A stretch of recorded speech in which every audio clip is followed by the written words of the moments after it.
السلام الله عليكم ورحمة الله وبركاته. هكذا وضع وركة تي في جمايلان warkahnu diray dalka Ethiopia caasimadiis Addis Ababa may kumid aha ra'iisul wasaaraha dalka Ethiopia Abiy Ahmed iyo markii inkureeyay la ka aragay banaanka kureed marshakali gali halidiis caafimaad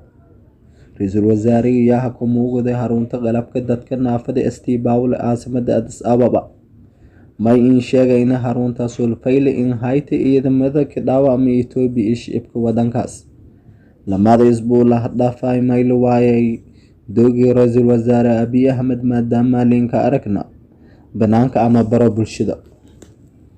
معلومة كهور هي سردون كقرانك نبت سوغد دالك إيتوبي أو مغاشي لهنغاوي NISS يبالانك مرتي إني لحساب تمدونك وفكست برا بلشدة هدقي أما هقرأ ولا يا إنكويرتا دوغ مرين هواويوكا أو كومد حالة رئيس الوزراء أبي أحمد هذا الكون حكوبه دولة إثيوبي مرون سيدالي تاس أو كساف سميلي أسجرى أبي أحمد ما يلسل دمراي هذا الشد من أو كساف سن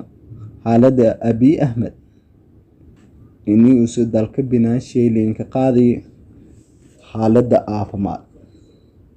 warkii sinkalo sootan TV-ga Mayland inta ninka eegay warkun iyo warko kale inta uu isla kulamana may bisin ku tabay amana Allah